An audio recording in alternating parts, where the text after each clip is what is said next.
വഖഫ് ഭേദഗതി bill parliament പാസാക്കാൻ പോവുകയാണ്. ഏറെ ചർച്ചകൾക്കും വിവാദങ്ങൾക്കും കാരണമായ ഈ വഖഫ് ഭേദഗതി ബിൽ എന്താണെന്ന് നമുക്കൊന്ന് പരിശോധിക്കാം. അതിനായി ആദ്യം മനസ്സിലാക്കേണ്ടത് എന്താണ് വഖഫ് എന്നതാണ്. ഇസ്ലാമിക ആചാരപ്രകാരം ദാനം ചെയ്ത സ്വത്തുവകകളാണ് വഖഫ് എന്ന് പറയുന്നത്. മതപരമായതോ ജീവകാരുണ്യ പ്രവർത്തനങ്ങൾക്കോ ആണ് ഇത്തരം സ്വത്തുക്കൾ ഉപയോഗിക്കുന്നത്.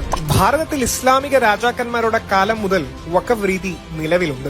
വഖഫുമായി ബന്ധപ്പെട്ട ഒരു ഔപചാരിക നിയമം കൊണ്ടുവരുന്നത് ബ്രിട്ടീഷുകാരാണ്. സ്വാതന്ത്ര്യത്തിന് ശേഷം 1954 ദ സെൻട്രൽ വഖഫ് ആക്ട് എന്ന നിയമം കൊണ്ടുവരുന്നതോടുകൂടി വഖഫുമായി ബന്ധപ്പെട്ട കാര്യങ്ങളെല്ലാം ഡോക്യുമെന്റ് ചെയ്യപ്പെട്ടു തുടങ്ങി. 1954 ഈ നിയമത്തെ എടുത്തുമാറ്റി 1995 പുതിയ നിയമം അന്നത്തെ സർക്കാർ കൊണ്ടുവന്നു. ഇതാണ് വഖഫ് ആക്ട് ഓഫ് 1995 എന്നറിയപ്പെടുന്നത്. വഖഫ് തർക്കങ്ങളിൽ സിവിൽ കോടതിയുടെ ഇടപെടലിന് പകരം വഖഫ് ട്രൈബ്യൂണലുകൾ കൊണ്ടുവന്നത് ഈ ആക്ടിലൂടെയാണ്. പിന്നീട് 2013 ഇത് ഭേദഗതി ചെയ്യുകയുണ്ടായി. വഖഫ് ബോർഡിന്റെ ഉന്നത സ്ഥാനങ്ങളിൽ ഇരിക്കുന്നവർക്ക് കൂടുതൽ അധികാരം നൽകുന്നതായിരുന്നു വഖഫ് നിയമങ്ങളെല്ലാം. അതേസമയം തന്നെ വഖഫ് സ്വത്തുക്കൾ സംരക്ഷിക്കുന്നതിലും ഈ നിയമങ്ങൾ പരാജയപ്പെട്ടു. ഏതൊരു ഭൂമിയും വഖഫ് ബോർഡിന് സ്വന്തം നിലക്ക് വഖഫായി പ്രഖ്യാപിക്കാമെന്നും എന്നാൽ അത് വഖഫ് അല്ലെന്ന് തെളിയിക്കേണ്ട ഉത്തരവാദിത്വം ഭൂ ഉടമയിൽ മാത്രം നിക്ഷിപ്തമാണെന്നുമുള്ള വിചിത്രമായ വ്യവസ്ഥ വഖഫ് നിയമത്തിലുണ്ട്. ഇതേ തുടർന്ന് രാജ്യത്താകമാനം വഖഫ് തർക്കങ്ങൾ ഉടലെടുത്തു. മുനമ്പത്തേതിന് സമാനമായി നിരവധി ഗ്രാമങ്ങളിൽ വഖഫ് അവകാശവാദം ഉന്നയിച്ചു.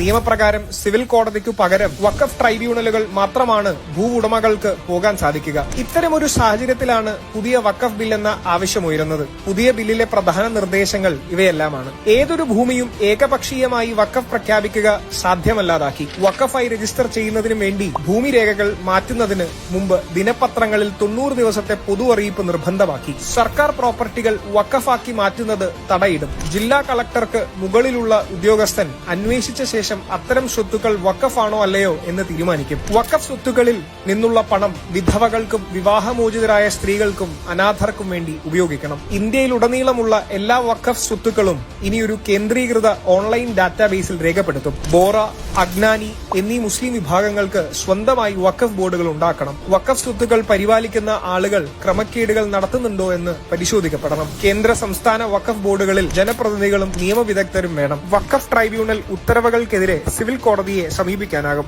വഖഫ് ബോർഡ് ഉത്തരവുകൾക്കെതിരെ അപ്പീൽ നൽകാനുള്ള സമയം 60 ദിവസത്തിൽ നിന്ന് 90 ദിവസമായി ഉയർത്തണം. വഖഫ് ബോർഡിൽ എല്ലാ മതസ്ഥരെയും ഉൾപ്പെടുത്തണമെന്ന നിർദ്ദേശവുമുണ്ട്. വഖഫ് തർക്കങ്ങളിൽ പലപ്പോഴും മറ്റ് മതവിഭാഗത്തിൽ നിന്നുള്ളവർ കൂടി ഉൾപ്പെടുന്നുണ്ട്. ഈ പ്രധാന നിർദ്ദേശങ്ങളിൽ നിന്നും ഒരു കാര്യം വ്യക്തമാണ്. രാജ്യത്തെ വഖഫ് പ്രോപ്പർട്ടികളുടെ സംരക്ഷണവും സുതാര്യതയും ഉറപ്പ് വരുത്തുകയും വഖഫ് ബോർഡിന്റെ ഉന്നത സ്ഥാനങ്ങളിൽ ഇരിക്കുന്നവർ നടത്തുന്ന ചൂഷണങ്ങൾ ഇല്ലാതാക്കുകയാണ് പുതിയ വഖഫ് ഭേദഗതി ബിൽ ചെയ്യുന്നത്.